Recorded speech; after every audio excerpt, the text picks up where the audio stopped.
काट के करेजा दिखा देम हो, खा देम हो, काट के करेजा दिखा देम हो, माई से तोहके मिला देम हो। आए हाय शर्मा गेलू का, फोन काट देलू माई आ गेल का। आए भाई आ गेल का, तू लात खा गेलू का।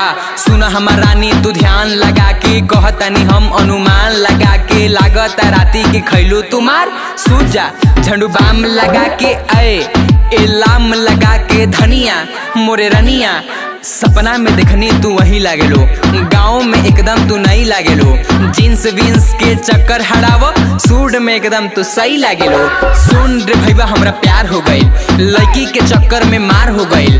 राती के बारिश में गईनी हमीले, सुबह में हमारा बुखार हो गई। हमर रानी हमर टुम्पा, तू पायल पे न चाहे झुमका, तुहरा में सब सही लागे। हमरा पास अब ठंडा नहीं लागे, नहीं लागे। ताश जमा देम समा में और गांजा के फूक देम हवा में।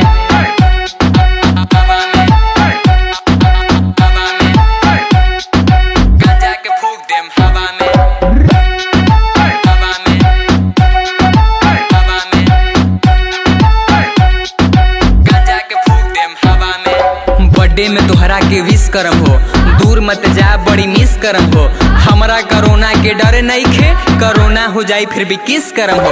तू रांची की रानी की बक्सर के मन हो, बलिया के बर्फी की आरा के धन हो। प्यार में पागल पूरा बोकारो, कुछ तो बतावो पटना के पारो। भाई में तनिको दम नहीं खे, हमर पगली कटरीना से कम नहीं खे। हमर पगली के देखब घूर के, मारम बांस से हूर के। तोके सोना भी कहम, तोके जान भी कहम, तोके रानी भी कहम, तोके चांद भी कहम। तुझसे शादी करे के बस सीना तान के कहम। सोना हमर जान हो का, बनारस के मीठा पान हो का। गोवा तना तोहके डिहरी ले जाइम हो, मोमोज तना पर जिलेबी खिलाइम हो। जे तोहके देखी मार के गिराइम हो, चाप मतलब बारात लेके आइम हो।